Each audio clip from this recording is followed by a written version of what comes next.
Tiga ulama Indonesia yang pernah menjadi imam Masjidil Haram. Masjidil Haram di Mekah adalah pusat ibadah umat Islam sedunia.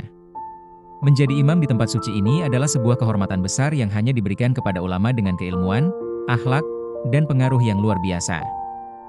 Tidak banyak yang tahu, beberapa ulama besar asal Indonesia pernah dipercaya menjadi imam di Masjidil Haram pada masa lalu. Mereka bukan hanya mengharumkan nama Indonesia, tetapi juga meninggalkan jejak keilmuan yang mendunia. Berikut tiga ulama Indonesia yang pernah menjadi imam Masjidil Haram. 1. Syekh Ahmad Khatib Al-Minangkabawi. Lahir di Bukit Tinggi pada 6 Zulhijjah 1276 Hijriah, 1860 Masehi. Syekh Ahmad Khatib adalah ulama Minangkabau yang kiprahnya di Mekah membuatnya diangkat sebagai imam Masjidil Haram. Ia menuntut ilmu di Mekah usai menunaikan haji, berguru langsung kepada para ulama besar di sana. Setelah 5 tahun, beliau kembali ke tanah air untuk berdakwah, menyebarkan ilmu, dan memimpin gerakan kebangkitan Islam di Nusantara. Syekh Ahmad Khatib dikenal sebagai sosok reformis Islam yang pemikirannya memberi inspirasi bagi kebangkitan umat di era kolonial. 2. Syekh Nawawi Al-Bantani. Syekh Nawawi lahir di Tanara, Serang, Banten pada 1230 Hijriah, 1815 Masehi. Beliau dikenal sebagai ulama besar yang karyanya dikaji di banyak negara, bahkan hingga hari ini.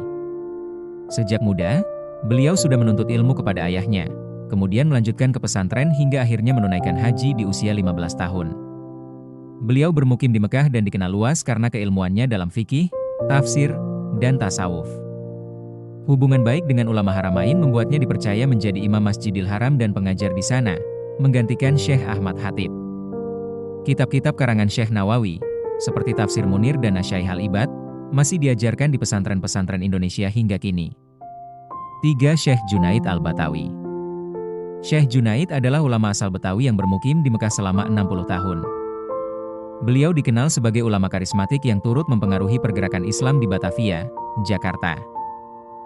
Karena kedalaman ilmu dan kedekatannya dengan kerajaan Arab Saudi, beliau diangkat sebagai imam Masjidil Haram. Keturunannya hingga kini masih memiliki hubungan baik dengan kerajaan Arab Saudi dan mendapat kehormatan di Tanah Suci. Ketiga ulama ini adalah bukti bahwa Indonesia memiliki warisan ulama berkaliber dunia. Keilmuan mereka bukan hanya diakui di Nusantara, tetapi juga di pusat dunia Islam, Mekah. Melalui karya, dakwah, dan dedikasi, nama mereka tetap harum hingga kini, menjadi inspirasi bagi generasi Muslim Indonesia untuk menuntut ilmu dengan sungguh-sungguh.